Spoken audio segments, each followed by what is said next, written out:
Thank you, and hello. Welcome to Lifestyle Magazine. We got a great show today, don't we? We do. Well, let me start you off with a story, and it's kind of a true story. When I was a young kid, I used to love watching Westerns.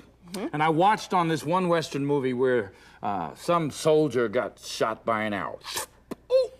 But faithful, wise Indian scout said, "Please don't move. I take it out." "No!" "Take stick. Bite on this." He pulled the arrow out, and then he took some dirt from the ground and spit on it and made a poultice and crushed some leaves and put it on his side, wrapped it up, and the guy was healed. In the next reel, he was riding again. So a little later on, I'm walking through like the bushes there, and I scratched my leg really bad, and I thought, this is going to be okay. I touched some dirt from the ground, I spit on it, slapped it on my leg, wrapped it up for 2 days. I'm good Indian. 2 days later, my mama said, "What's that on your leg?" I took it off. I had a green pus-ridden infection.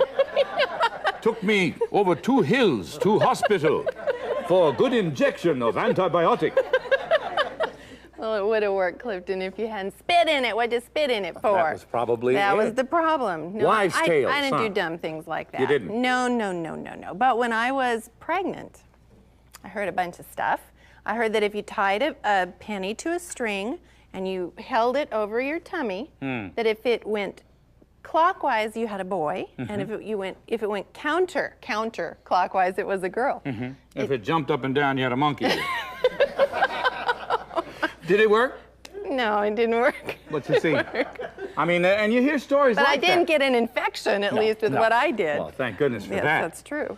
But you hear all kind of stories going up about old wives' tales. I mean, I heard one that if you ate poison ivy or poison oak, you could develop an immunity to it.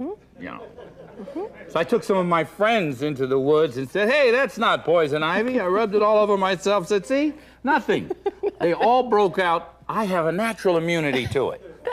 So that was a That was mean. cruel trick to play. Yes, that was mean. But sometimes there's a lot of truth in old wives' tales, and it takes hundreds of years for doctors to figure out why they work. But the fact is, they do. Other times, the advice can be very dangerous and even fatal. So, does antiperspirant cause breast cancer? Is there really asbestos in tampons? Does an apple a day really keep your doctor away? We'll find out the answers to these questions in a couple of minutes. But first, we're going to meet with our friend, our good friend, Patty Cabrera. Come on out, Patty. How are you guys? Terrific. Good. I know we're going to be better after we get your health report. Well, we're going to talk a little bit about aching knees, and most of us here know what that's like. Sometimes we get a sharp pain or a tingling or even a numbness, which is the first thing to know. You really should see a doctor. We try to be tough, but it's really important to go see a doctor. And women specifically, because our hips are set further apart, we hit our knees at a different angle, and it's not quite as it looks good, but it's not quite as healthy for the knees. But if you have pain, you should see a doctor. A couple of reasons that are typical reasons for the pain is arthritis, and sometimes simply just weak muscles. There's studies that are showing that arthritis often is the result of an allergy to a certain type of food, or maybe something like a food additive, and it affects our knees, and we don't think of it that way. So what you eat makes your knees hurt, not sometimes just your what stomach you eat hurt, makes your knees hurt. Exactly.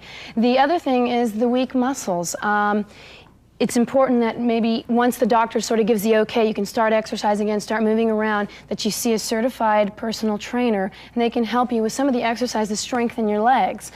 I've recently gotten a personal trainer and developing my legs, but he makes me do front and back and both sides. Extremely important, because we focus so much on the quads, and if they become stronger than the hamstring, then you've got an unequal pressure going to your knee, and so it's really important, and it hurts your knees. A couple of things, really simple things that can help remedy a knee pain issue.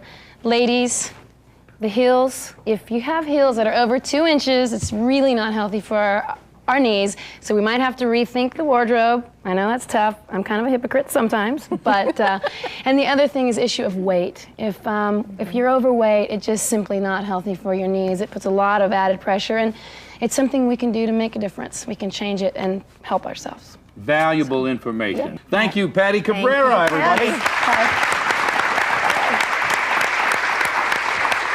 Consider how many things have been touted as safe or good for you and later said to be dangerous. Milk, eggs, red dye number 2. Seems everything causes cancer in the right quantities. But today we have with us Elizabeth Bloom, an expert in holistic medicine, who's run a clinic in England for 12 years that was featured on the BBC. She's going to help us analyze some popular health myths to see if there is any merit in them at all, and perhaps how they even got started. So welcome, won't you, Elizabeth?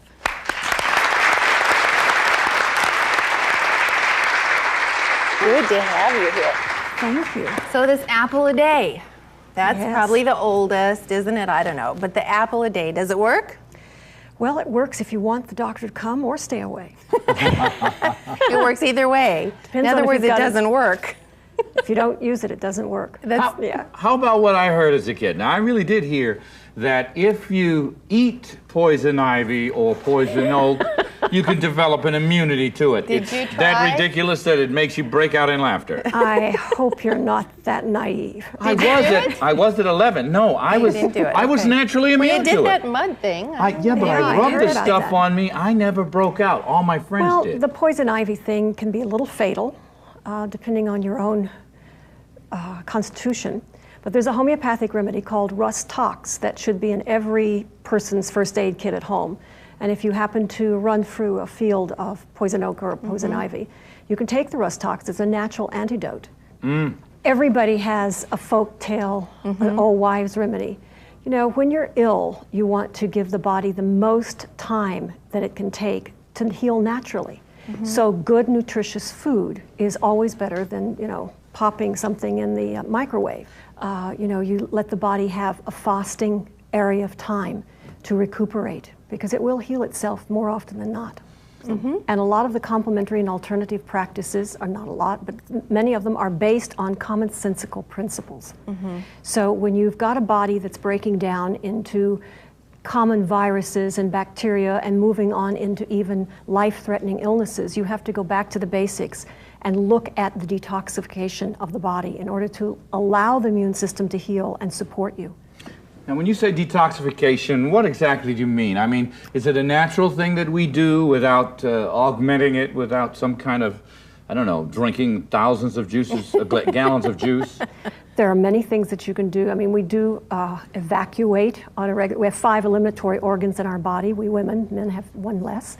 But you do need to keep the body. It's your temple. You need to keep it clean and healthy. And we put a lot of junk into it, consciously and unconsciously. So there's many things that we are ingesting continuously that are putting stress on our body. And yes, you cleanse the colon, you cleanse the liver, you cleanse the lungs. You even need to cleanse the brain transmitters. What? Wow. What? How do you do that? Yeah. Well, we'll talk about that. Oh, talk about it okay, later, that's that's great. good. When we come back, we're going to meet with an MD who's going to help us make sense of those forwarded emails that we all constantly get, filled with health rumors and anonymous medical legends. We'll be right back.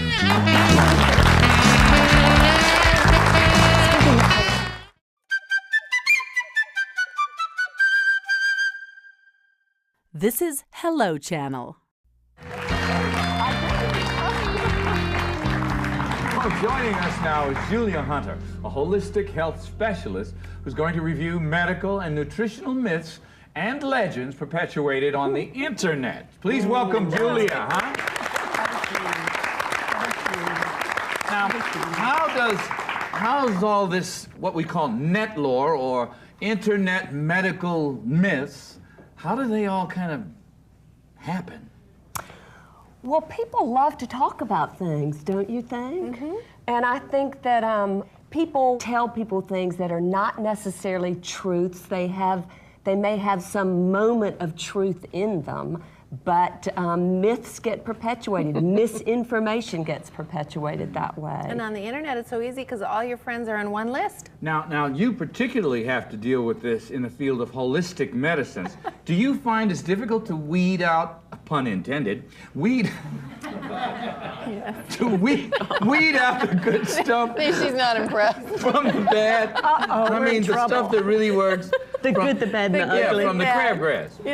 Exactly. Well, and I mean, let's get into what a couple of them are to get to the meat of the matter. Yes. Yeah.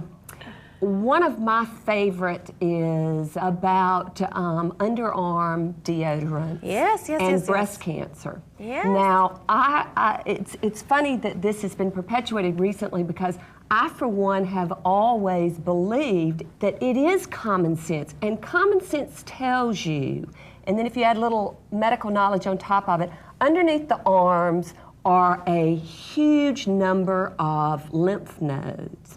Those lymph nodes drain the woman's breast. And what antiperspirants do, and if you read on the side of the bottle, what they do is they get into the sweat glands that are underneath your arm that sit on top of the lymph nodes. And basically they get in there and they block the sweat glands. And there is a growing body of evidence that in fact there could be may true. be significant Why merit can't you to just that. like sweat out somewhere else and not sweat there? Well, there are also alternatives to those antiperspirants. A lot of people have seen the rock crystals. Well, don't they just stop the perspiration too? You said rock crystals, and y'all started talking like Yeah, y'all there's old girlfriends there's just had a cup of tea this morning, and you know all about rock crystals. I don't know nothing about no rock crystals. You're gonna have to tell to me. the grocery store and shopping recently? What do you do? No. Seriously, rock crystals, how do they work? What do they do? What happens when you perspire is, and people don't like to perspire, but most importantly, they don't like to have body odor. Yeah. And body odor is caused by the bacteria that naturally lives on our skin. What the rock crystals do is it binds the sweat, it keeps the bacteria. level It neutralizes down. it. Exactly. So what you're telling me Sweetens though, up your bacteria. yeah, It but you're sweetens still your going to be bacteria. sweaty. But you're still going to, there's no way to get away from that If you're sweaty sweating, thing. there's a reason your body's sweating. I'm hot. Yeah. And you need to cool the body off. So you may have water imbalances. You need to go back Well, I and may begin have to pick certain days then. and Right. wear an You can also- antiperspirant. Yeah, but no, you can also use essential oils for this. Exactly. You know, lavender, there are many essential oils that are natural Yes. bacterial. I have another girl question. I I'm got sorry. one too. A girl question? Yeah. Okay, go Good, ahead. let's Maybe hear it's the same one. I mean, it's not, I can't really relate to it, but I heard something about asbestos in tampons. Yes. That's definitely a girl question. Well, again, to answer that question, let's go back to common sense. If you just read the label, most tampons, it will tell you are 100% cotton. Well, cotton does not have asbestos in it. So it's a myth. I would That's good. strongly Because if you're going to say take that it away was a my myth. antiperspirant, I However- don't want you ruining my tampons. But now there is something that we would like to bring up about tampons, and that is the cotton has been bleached with dioxins. So there are And- chemicals in those tampons. And are they dangerous? Well, let me ask you. Theoretically. Yes, let me ask you another question. Yes. Do you like taking chemicals in your food? No. Well, in your mouth is a mucous membrane, correct? Where the tampons are going is also a mucus membrane. So you absorb them. You absorb them extremely quickly. Oh, you guys are just full of good news. I know, we're just a barrel of lies. What else? But there's an alternative. Yes. Oh, don't you tell me. No, Yes. the alternative, there's several alternatives as a matter of fact. Number one, A hysterectomy. you No, can no, now no. find in the stores organic, unbleached tampons. Okay, so that is available. And those are available Yep. All right. everywhere. And if they aren't, you ask your grocer for them because They're they there. can procure them for you. Okay. And the other thing And- that I've been turning women onto for 20 years are natural sea sponges. You soak them in apple cider vinegar and then in hot water, and you cut them to fit your size, and you insert them just like you would a tampon. And What about one more before we break away? Tell us one of the wild ones, one of the wild wives' tales that you've heard. Picking the wildest is hard. All You're right, gonna we'll have to give talk them- about give it them a during the chance. break. Carrots We'll and talk about eyesight. it during the break, and we'll be right back.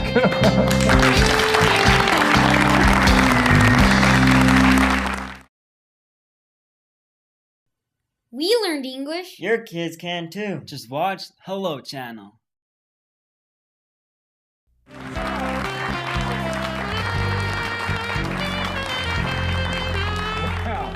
We are talking today about old wives' tales and internet medical folklore with Julia Hunter and Elizabeth Bloom. All right. When we broke away, we talked about one of the wild ones, and I heard something about a Chihuahua and asthma. Yes. If your mother buys you a Chihuahua as a kid, your asthma will just disappear. You know? Any truth in it? Of course not. Well, I don't know. What about this? If you open a can, you should always take your food out of the cans. Don't put it in the refrigerator in the can. Is this just perpetuated by people who sell containers? Well, that originated when there was more lead and botulism. Yeah. And more it's not orthodox would say it's not true, but I would say it's true because most of the cans are made from aluminum. And aluminum will help to perpetuate aluminum poisoning in the system. So especially for Alzheimer's, and we don't need to have excessive aluminum in our bodies. So you still think it may be true? You definitely get that food out of a can. And why are we eating out of cans anyway when there's fresh food around altogether? Period. End of story. Aluminum and and Alzheimer's. Alzheimer's disease. Is that a myth that has veracity? There's a biochemical correlation that even Orthodox medicine is coming up with heavy metal and toxic poisoning. And we need to, be very conscious as consumers what we're taking into our systems these days and how we're cleansing. I mean, we go to the dentist and we clean our teeth and we take our car in and the oil is changed and we're servicing everything. But why are we not servicing our brain? I don't know if this is a wild tale or holistic medicine. Have you ever heard of chelation therapy? Where Sure. You have? Yes. Is that a good thing? Very good. I am a great Take it away. proponent of chelation therapy. What is chelation therapy? Well, there are different sorts. The IV chelation therapy is an intravenous therapy with a small needle. And what it does is there's a chemical agent, EDTA, which basically grabs the plaque that lines the blood vessels and thereby causes, you don't have the problems that cause you to have high blood pressure. So you can clean your blood vessels like you're talking about cleaning your colon and liver. cleaning your teeth and cleaning your liver. There's a way to do that. Yeah, and you can clean that brain through the neurotransmitters with essential oils. All right, we mentioned that earlier, talking about the neurotransmitters in the brain and how you could clean those off. Now, Elizabeth Bloom's going to tell us about it. Yes. Oh, sure. Essential oils, known in this country as aromatherapy, which is now, across the board everywhere you look. It's a candle here and a diffuser there. But essential oils are the oldest medicine known to man. They predate Ayurveda, Chinese medicine, etc., homeopathy, everything. So there are different essential oils, and I won't list them all, that are antibacterial and antiviral, and they literally cross the blood-brain barrier and go in and clean the neurotransmitters. Well, So what do you that do with them? The best is rubbing it on your skin or taking it internally. So Right. what you're telling me is that when I go and spend that money and get that aromatherapy massage, it was a No. Not necessarily. You have to make I sure. had a good excuse. Yeah. You on a roll there too, Tam. Look like you like could I was gonna justify get the that done. expense. Well, you Your can. husband's not going to buy it anymore. not gonna buy No. You can justify that expense, but you have to make sure that the oils that you're using are medicinal grade quality. And there How are do you certain- make sure of that? Well, there's an ISO, a stamp, the International Standards Organization, that's based on the French organization, which are the primo manufacturers of this. And if those two initials are on your bottle, then it's safe to use it for medicinal What are the purposes. initials? ISO, and I can't remember the other ISO. one. It's I don't- like yeah. 5 initials. Now, how do you know which oils are for what thing? Is there a place to find this out? Well, it's a 6-year study. It's like a medicinal study. But and I there are studied- reference books Yeah, that there are you many can- reference books. Hey, what about a guy who And just you wants come a to back rub? practitioners like us. I really didn't want to study Well, the all the back rub's good bottles for you, in the room. I just a little pinch right here. Just Well, if you've got a little pinch here, you could take birch oil and rub it on, and it has the same effect as cortisone. eucalyptus oil for colds, does that? Yes. Put it There are on your 5 chest? different types of essences of eucalyptus, so you have to figure out which one for what type of infection. I mean, it's a deep science, but there are some real first aid kits. There's some very basics that you can adhere to that cover a lot of different symptoms. Well, I found that more and more people are finding that they're trying to choose those alternative medicines, those alternative treatments that will avoid too many chemicals in the body. And so natural, homeopathic, and natural medicines are the way to go. And these essential oils sound great. Hey, we got to break away. We'll be right back. Julia, Elizabeth, Holistic Medicine, stick around.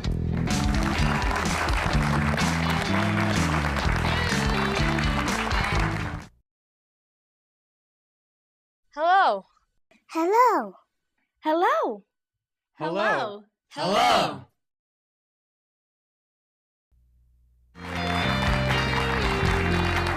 Well, we are back, and we've been talking with Elizabeth Bloom, Julia Hunter, two experts on holistic medicine, and we're going to ask for some final thoughts in this last little minute we have. Julia? Well, the first thing that I want to tell everybody is, number one, think for yourself. Common sense tells you that there's a step that is true prevention that keeps you from having the disease. Now, that requires some homework on your own, some reading, studying different sources. Read the labels, read for yourself, and find a good practitioner that you can trust and you feel comfortable with, who makes sense to you. How about you, Elizabeth? I second that wholeheartedly. You need to find someone who's willing to educate you, not just treat you, because it's a 50-50 responsibility. You must take responsibility for your own health and well-being and those that you're responsible That for. word keeps coming up. Absolutely. Personal This responsibility. responsibility thing. So thank you so much for being with us. Let's thank them. And don't forget, if you have some old wives' tales that you'd like to post on our website, we'd welcome them. Perhaps we can talk about them on a later show. www.lifestyle.org.